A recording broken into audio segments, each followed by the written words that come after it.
After days of mounting pressure and state protests spearheaded by the civic movement known as Gambians Against Looted Assets, the Gambia government on Saturday published for the first time the list of assets seized from former President Yahya Jammeh and details of their sales.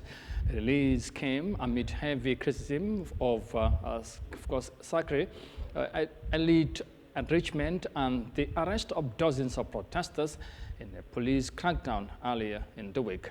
Our reporter Mamadi Barrow has the details. The government of the Gambia on Saturday made a public long-demanded list detailing the sale of assets seized from former President Yahya Jammeh, ending 6 years of silence since the Jammeh Commission completed its work in 2019. The move followed a wave of youth-led mobilizations and protests across the country, spearheaded by a civic movement known as Gambians Against Looted Assets. The group had demanded disclosures of the names of buyers and the prices paid for state assets previously owned or controlled by the ex-president and his associates.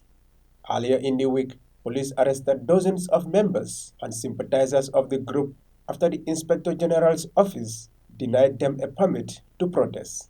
Detained protesters were held at various police locations, sparking public backlash and further fueling calls for accountability.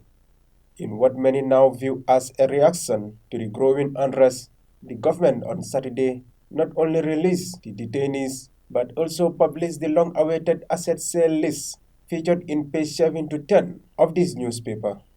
The list includes names of individuals and companies that acquire properties, vehicles, machinery, boats, and other high-value items once linked to Jammeh.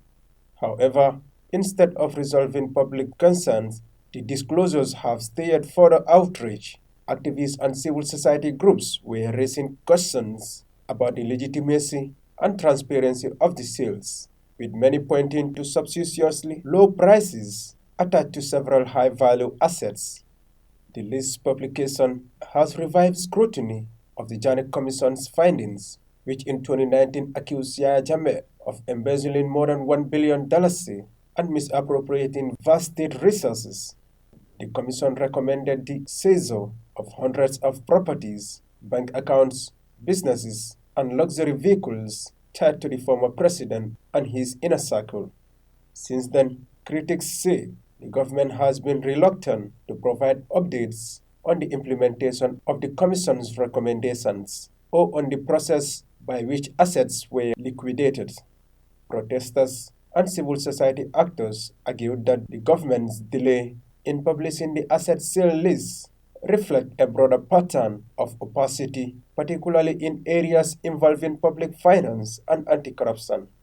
They also point to worsening economic conditions, alleging that political elites may be benefiting from assets meant to be returned to the public, with elections on the horizon and the government's credibility on the line. How it handles the remaining questions around Jammeh-era assets could prove a defining test of its commitment to break from a legacy of impunity. Reporting for Eyeafrica News, I am Mamadi Barrow.